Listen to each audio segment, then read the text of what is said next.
সরস্বতী পুজোর আগে দাম বৃদ্ধি ইলিশ মাছের।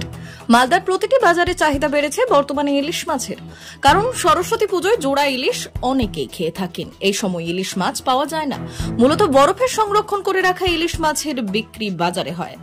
গত প্রায় এক সপ্তাহ আগে ইলিশ মাছের দাম কম ছিল। সরস্বতী পুজোর ঠিক 3 দিন আগেই বাজারে দাম বৃদ্ধি হতে শুরু করেছে।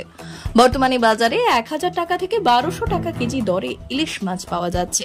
ছোট আকার ইলিশের দাম 800 টাকা কেজি। তবুও সাধারণ মানুষ মাছ কিনছেন। বর্ষার মরশুমের মতো প্রচুর পরিমাণে ইলিশ এখন পাওয়া যাচ্ছে, তাই সংরক্ষণ করে রাখা ইলিশ মাছের দাম প্রচুর পরিমাণে বেড়ে যাচ্ছে। আবার বড় আকারের ইলিশ মিলছে না বাজারে। ছোট আকারের ইলিশ কিনে সন্তুষ্ট থাকতে হচ্ছে ক্রেতাদের।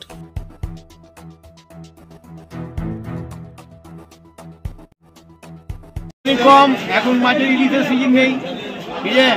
এখন মনে করি স্টকের ইলিশ পাওয়া যাবে, মোটামুটি 800-এর মধ্যে থাকে। হাফ করে ইলিশ কিনলে কত 800 টাকা 1000 টাকাতে পাওয়া যায়। 500-600 টাকা মিলিয়ে 1000 টাকা হাইস্ট দাম পড়ে। আর এখন রুই কাতলার মার্কেট মোটামুটি সস্তায় আছে, লোকাল মাছের দামও কম আছে।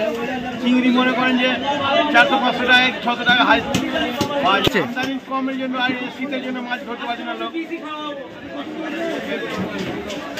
আজ কলকাতা থেকে আসে বেশিরভাগ, পাড়াঘাট কলকাতা, আপনার মেদিনীপুর। অনুষ্ঠানের অবস্থায় দাম বাড়বে, মানে হয়তো লোক যখন মনে করেন দৈনিক যদি 800 হয়, তো সিজনে হয়তো 900-1000 হয়।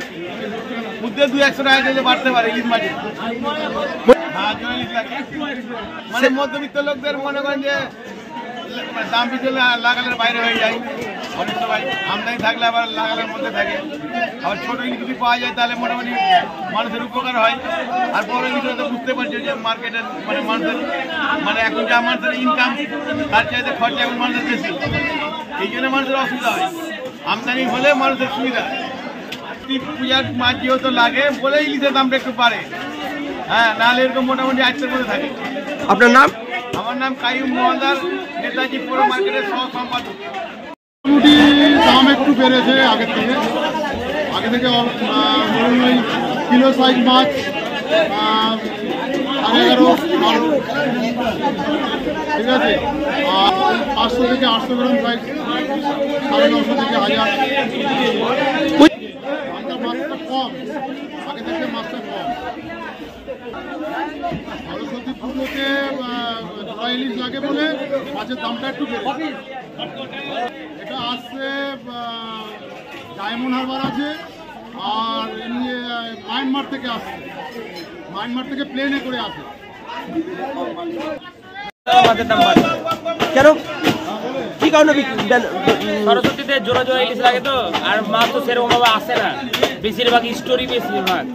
আর এখন কাঁচা পেয়েছি বলে মাছের দামটা একটু বেশি। কাঁচা ইলিশ কোথায় থেকে আসছে এই মাছটা? পার্টি তো বলছে বাংলার মাছ। কি দাম রাখা হয়েছে? এই মাছ কত 1500 টাকা কিলো। কিলো সাইজ কত আছে? সাইজ 1 কিলো 100, 1 কিলো 150 এই সাইজ মাছ আছে। আপনার নাম? আমার নাম পিন্টু। এখন ইলিশের আমদানিটা কম এবং সামনে সরস্বতী পুজো, সেই জন্য ইলিশের দামটা একটু বেড়ে যাচ্ছে। এই বেড়ে যাওয়ার ফলে মানে আমদানি যা যদি কম থাকতো, আর সামনে সরস্বতী পুজো, এই জন্য দামটা একটু বেড়ে গেছে। জোড়া ইলিশ লাগেই তো সরস্বতী পূজাতে, বিশেষ করে বাঙালিদের অনেক বাড়িতেই জোড়া ইলিশ লাগে। এখানে চাইছে 1200 টাকা কিলো, 1200 টাকা, এবং ছোট ইলিশটা 800 টাকা কিলো। আপনার নাম? আমার নাম অধীর রায়।